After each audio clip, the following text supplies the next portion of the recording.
here now. This is what you trained for, Willa?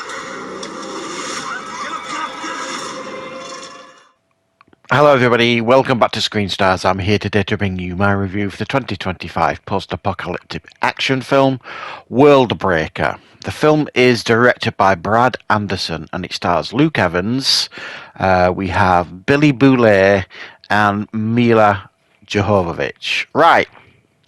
The film is set in a future, post-apocalyptic future.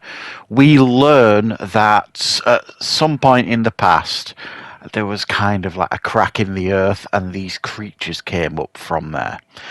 These creatures then descended across the earth and started slaughtering mankind. We fought back, as you would expect. However, it was also learned that men are susceptible to being turned by these creatures.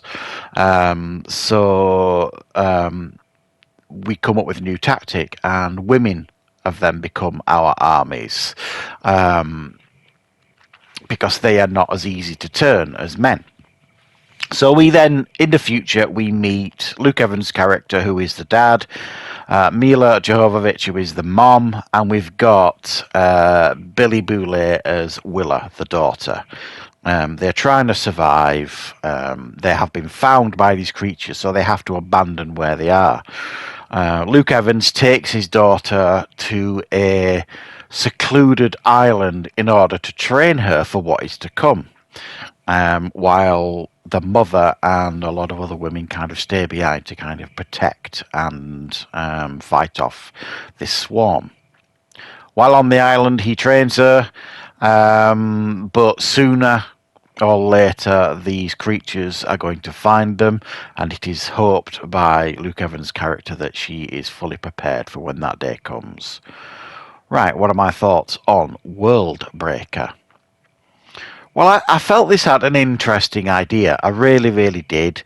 You know, the whole idea of like, you know, these creatures coming up from underneath and, you know, wiping out, slaughtering, you know, everybody it could get their hands on, sort of thing, and then almost sending us back to medieval times in many ways.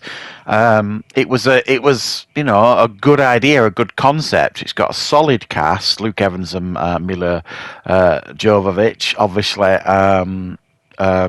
kind of old hats at doing these kind of movies. But the film is, despite a strong start to the film, I like, you know, the setup, you know, the world building, the situation that they find themselves in.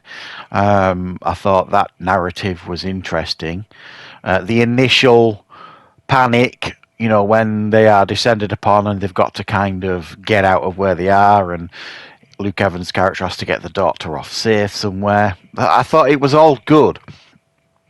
Fairly decent up to that point. Where this film essentially crashes out or falls off a cliff, really, is when he gets to the island with the daughter. It's just lots of talking at that point. Even though some of the shots of this island are absolutely beautiful. It looks a beautiful location. I mean, really picturesque. But there's all you get then for the big middle part of the film is Luke Evans telling his story, telling his daughter stories from the past about this legendary warrior who, you know, it's fairly clear that it was him. You know, when these creatures first arrived, there was like this legendary male warrior that was fighting them off and blah, blah, blah, blah. And other stories, and training her on a daily basis to do like these assault courses sort of thing, and, you know, sword play, and then, you know, growing vegetables, her eating strawberries for the first time, rinse and repeat. You know, and then more stories, then more discussions and debates, more assault courses, more training. And that's the film for a massive chunk. And it gets to the point where you're like, okay, I've had enough of this now. I get it. You're on this island. I get it. She needs to be trained. Oh, I've seen all of that now. Can we please move on with the movie? And no, we don't get that until a little bit right at the end. And when I say a little bit, I mean a little bit. You never really fully, truly see these creatures. I mean, they aren't explained, really. You never really fully, truly see them. And I suspect that's probably for budgetary reasons. You see enough of them. But there's like two versions of these creatures. There's the like original ones that came up from the earth, and then there's the ones that have been turned, like so from like humans to these things. And they're the ones that, you know, actually seem scarier to me, if I'm honest. And there was a really cool sequence in the film where we see somebody be turning into these things for the first time, you know, when we discovered that, you know, you can be turned by these creatures. And that was a really good sequence. And the film absolutely needed more of that, you know, ramping up like the fear factor and the scares and the threat of these creatures, both versions of them, the originals that came up and these ones that used to be people. And the film keeps going on about the fact that, you know, women are like protecting us now because they can't be turned as easily as men, but they can still be turned.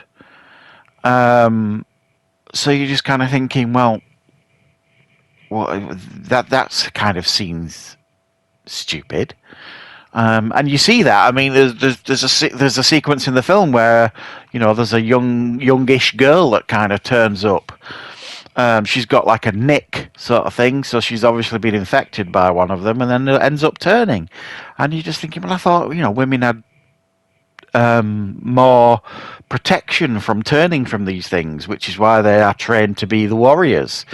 But it didn't actually seem to be the case. So I'm a little bit torn on this one. I do think there was a lot of potential here for this film. I thought the setup and the concept and the idea was solid. I thought the cast was, you know, solid here. Don't have a problem with that at all. I thought it was made quite well. Like I say, some of the cinematography here is very, very good. The film just suffers from that massive chunk in the middle of constant training montages, constant stories from the past by Luke Evans' character, and a great deal of gardening and setting mines on the beach, that type of thing. And it was just like, you know, you want more. So the slow pace, the big chunk in the middle, it absolutely drags the film down and makes it far more difficult to recommend.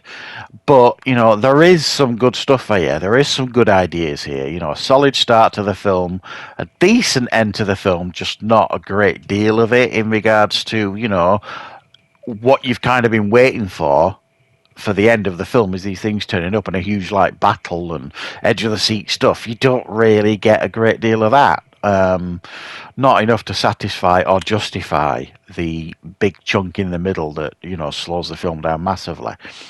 So yeah, I think it's a missed opportunity, this one. It's a hard one to recommend, but it's certainly not a bad film. That's my thoughts anyway on Worldbreaker. Let me know your thoughts if you're planning on seeing it, and I will of course be back with plenty more content on the channel very, very soon.